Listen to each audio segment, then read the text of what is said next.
નમસ્કાર મિત્રો, હું છું મનીષ પંડેજી. મારે વાત કરવી છે અમરેલીના નાટકબાજ ધારાસભ્ય કૌશિક વેકરિયાની. વડાપ્રધાન નરેન્દ્ર મોદીએ પેટ્રોલ ડીઝલ બચાવવાની અપીલ કરી, જેના અનુસંધાને ગુજરાતનું મંત્રીમંડળ, ભાજપના જે મંત્રીઓ છે એણે બધાએ નાટક કર્યા. કોઈક સાયકલ લઈને જાય, કોઈ બીજાના સ્કૂટરમાં જાય, કોઈ એક સાથે 4-5 મંત્રીઓ એક ગાડીમાં ભેગા જાય. અરે આવા નાટક કરીને તમે લોકોને મૂર્ખ બનાવો નહીં. લોકો તમારી અસલિયત છે એ જાણે છે.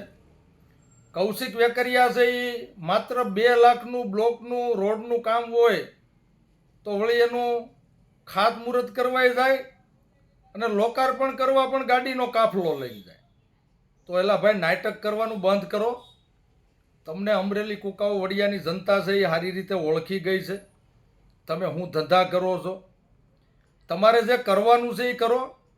અત્યારે તમારા વિસ્તારની અંદર ખેડૂતોને ખેતીની સિઝન આવી, ઓરવીન વાવવાનું, વાવણીનો સમય નજીક આવી ગયો, ખેડકામ શરૂ છે.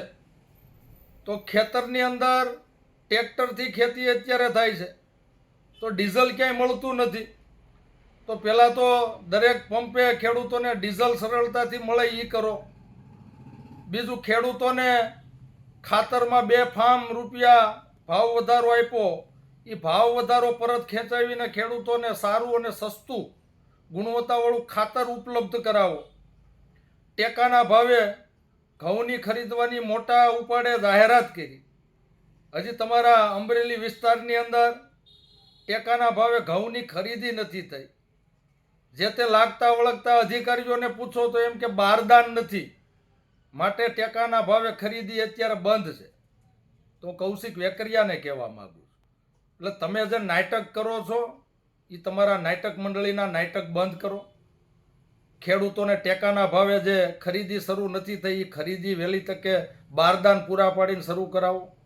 ખેડૂતોને ખેતી કરવા માટે, ટ્રેક્ટર ચલાવવા માટે ડીઝલ નથી મળતું ક્યાંય, એ ડીઝલ વહેલામાં વહેલી તકે સરળતાથી ખેડૂતોને મળે એવું કરો. બાકી તો અમરેલી કુકાઓ વડિયાની જનતા કૌશિક વેકરિયાને સારી રીતે ઓળખી ગઈ છે. આનો જવાબ આવનાર સમયની અંદર અમરેલીની જનતા જરૂરથી આપવાની છે. અસ્તુ. જય હિન્દ, જય જય ગરવી ગુજરાત.